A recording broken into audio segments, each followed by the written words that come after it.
ശരി. ശ്രീ സുഭാഷ് ബാബു, അങ്ങ് എന്താണ് കരുതുന്നത്? SIT നേരായ മാർഗത്തിൽ അല്ലെങ്കിൽ നേരായ വഴിക്ക് ഈ അന്വേഷണത്തിൽ തന്നെ കേന്ദ്രീകരിച്ച് മുന്നോട്ട് പോവുകയാണോ, അതോ വേറെ ചില ഭാഗങ്ങളിലേക്ക് കൂടി കടന്നു ചെല്ലുകയാണോ? യഥാർത്ഥത്തിൽ ഈ പാളികളുമായി ബന്ധപ്പെട്ട അന്വേഷണം 2 FIR അതിലപ്പുറം കടക്കുകയാണോ? ഇപ്പോൾ രാഷ്ട്രീയ നേതാക്കളെ വിളിപ്പിച്ചുകൊണ്ടുള്ള മൊഴിയെടുക്കൽ അല്ലെങ്കിൽ ചോദ്യം ചെയ്യൽ എന്ന രൂപത്തിലേക്ക് പോകുമ്പോൾ അത് രാഷ്ട്രീയമായ സമ്മർദ്ദത്തിന്റെ ഭാഗമാണെന്ന് ഒരു ഭാഗത്ത് നിന്ന് വരികയാണ്.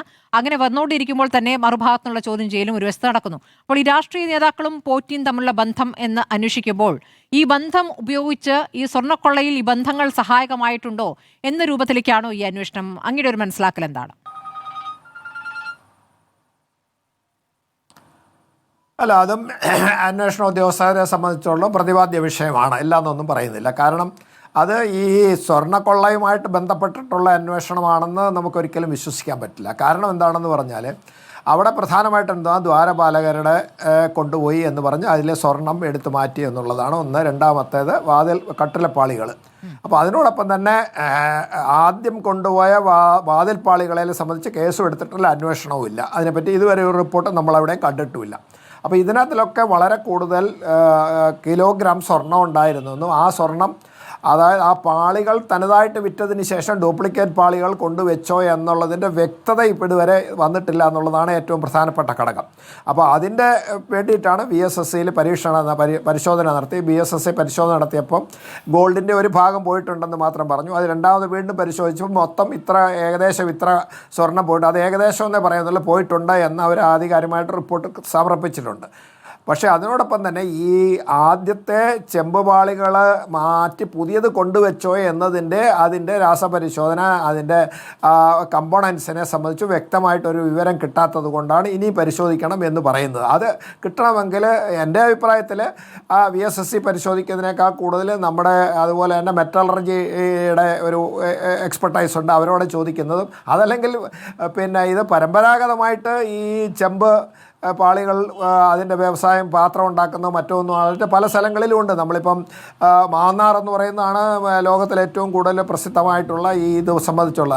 അവരോട് തന്നെ ഇത് രണ്ടും എടുത്ത് വെച്ചിട്ട് ചോദിച്ചു കഴിഞ്ഞാൽ അവർ വെറുതെ അവരുടെ ചുറ്റി കൊണ്ട് അടിച്ചതിന് ശേഷം, മരത്തിൻ്റെ ചുറ്റി കൊണ്ട് അടിച്ചു നോക്കിയതിന് ശേഷം അവർ പറയും ഇതിനകത്ത് ഇന്ന വ്യത്യാസമുണ്ട്, ഇത് രണ്ടും ഒന്നല്ല എന്ന് അവർക്ക് പറയാൻ സാധിക്കും. അതൊന്നും തെളിവായിട്ട് വേണമെങ്കിൽ കോടതി സ്വീകരിക്കാം. എക്സ്പെർട്ട് എന്നുള്ള രീതിയിൽ അവരെ അവരുടെ പരിചയങ്ങൾ മാത്രം കോടതിയെ ബോധ്യപ്പെട്ട് കഴിഞ്ഞാൽ അവരെ വേണമെങ്കിൽ അതും സ്വീകരിക്കാം. പക്ഷേ അതൊന്നും എല്ലാം ഇവിടെ BSSC തന്നെ പരിശോധിക്കട്ടെ. അതിൽ ഇവിടെയുള്ള പ്രധാന കാര്യം എന്താണെന്ന് പറഞ്ഞാൽ പോലീസിനെ സംബന്ധിച്ചുള്ള പോലീസിന് 2 കേസുകളേ ഉള്ളൂ. 2ൽ കൂടുതൽ കേസുകൾ എടുക്കണമെന്നുള്ള അഭിപ്രായക്കാരനാണ് ഞാൻ. അതിനോടൊപ്പം തന്നെ പ്രിവെൻഷൻ ഓഫ് കറപ്ഷൻ ആക്ടിനകത്ത് വലിച്ചു കയറ്റി അതിനകത്ത് കൊണ്ടുവച്ചിട്ടുണ്ട്. അതും പ്രത്യേകമായിട്ട് ഒരു കേസായിട്ട് അന്വേഷിക്കാനും, പക്ഷേ ഇതിനകത്ത് കൊണ്ടുവന്ന് വെച്ചു. അതും പോട്ടെ, അങ്ങനെ അന്വേഷിക്കാൻ കുഴപ്പമൊന്നുമില്ല.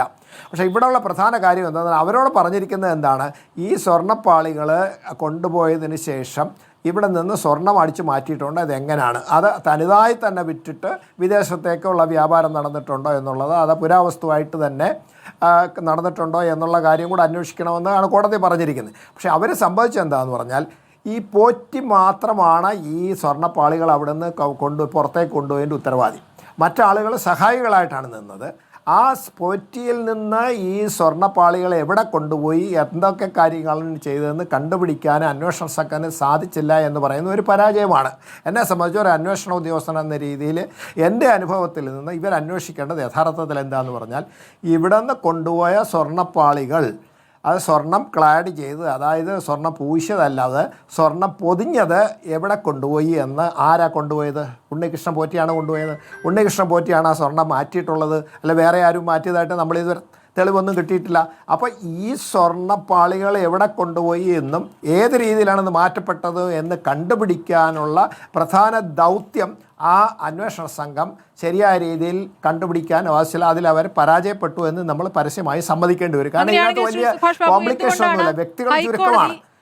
അങ്ങ് ഒരു മുൻ പോലീസ് ഉദ്യോഗസ്ഥൻ എന്ന നിലയ്ക്കാണല്ലോ അതിനെ വിലയിരുത്തുന്നത്. അപ്പോൾ ഹൈക്കോടതി എന്തുകൊണ്ടായിരിക്കാം SIT ശരിയായ ദിശയിലാണ്, അവർ ചെയ്യുന്നതിൽ ഒരു തെറ്റുമില്ല, അവർ ആവശ്യത്തിന് സമയം എടുത്തോട്ടെ എന്ന് കോടതി പറയുന്നത് എന്തുകൊണ്ടായിരിക്കാം?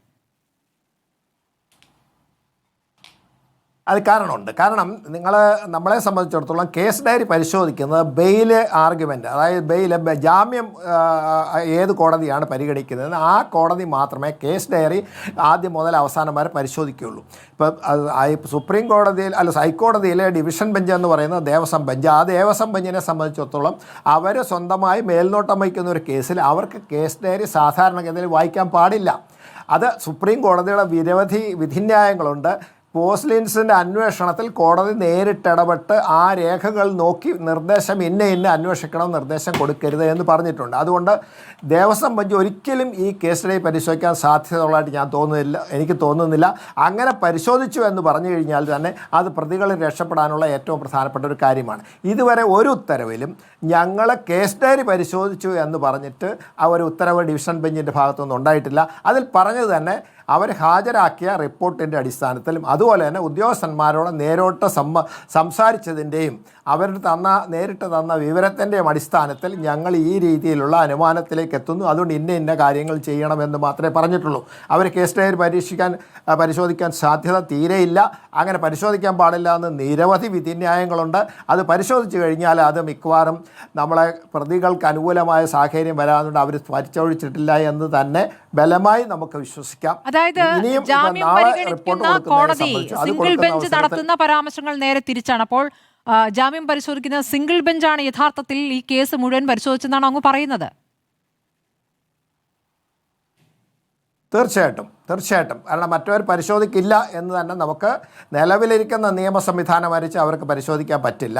രഹസ്യമായിട്ട് തോന്നില്ല, പരസ്യമായിട്ട് അവർക്ക് സമ്മതിക്കാൻ പറ്റില്ല. അത് ആധികാരികമായിട്ട് ഒരു കാര്യം ഞങ്ങൾ അവർ എഴുതില്ല. അല്ല ശ്രീ സുഭാഷ് ബാബു, എൻ്റെ ഒരു സംശയം, കാരണം ഈ ദേവസ്വം ബെഞ്ച് തന്നെ അന്വേഷണ ഉദ്യോഗസ്ഥരെ ഹാൻഡ് പിക്ക് ചെയ്യുന്നു. ആ ഉദ്യോഗസ്ഥർ തന്നെ അന്വേഷണം നടത്തി വിവരങ്ങൾ ആ കോടതിയെ തന്നെ അറിയിക്കുക എന്നതല്ലേ അങ്ങനെ ഒരു ഉദ്ദേശം, അതിൻ്റെ ഉദ്ദേശം അതാണല്ലോ. അപ്പോൾ ഈ പറയുന്ന സീൽ വെച്ച കവറിൽ വളരെ രഹസ്യമായി പുറത്തറിയിക്കരുത്, മാധ്യമങ്ങൾ അറിയരുത് എന്ന് കൂടി കോടതി പറഞ്ഞിട്ടുണ്ട്. അപ്പോൾ കൃത്യമായും ഉറപ്പായിട്ടും അത് ദേവസ്വം ബെഞ്ചിനെയല്ലേ ഇത് അറിയിക്കുന്നത്? അത് ദേവസ്വം ബെഞ്ച് പരിശോധിക്കാൻ പാടില്ല എന്ന് പറയുന്നതിൽ സാങ്കത്യം എന്താണ് മനസ്സിലാവുന്നില്ല. സാങ്കത്യം കേസ് ഡയറി പരിശോധിക്കരുതെന്നാണ് പറഞ്ഞത്. കേസ് ഡയറി അവർ പരിശോധിക്കില്ല.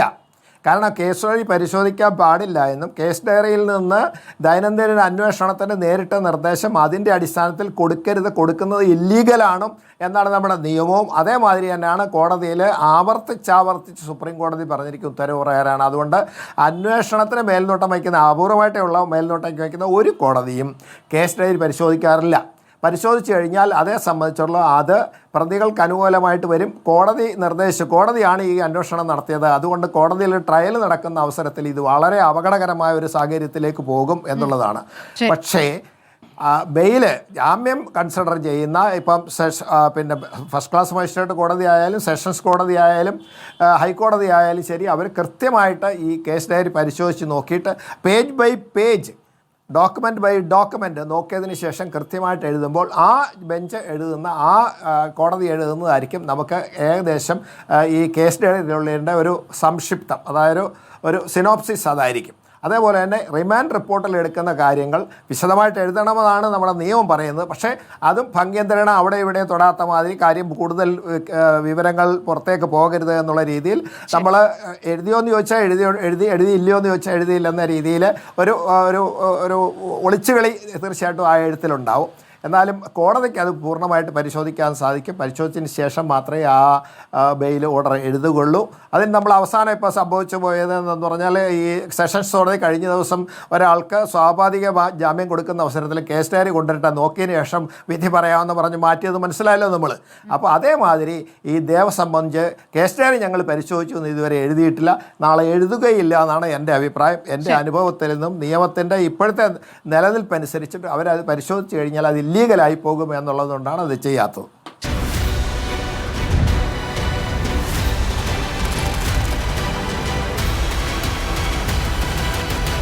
ഡിബേറ്റ് വിത്ത് സ്മൃതി പരുത്തിക്കാട്.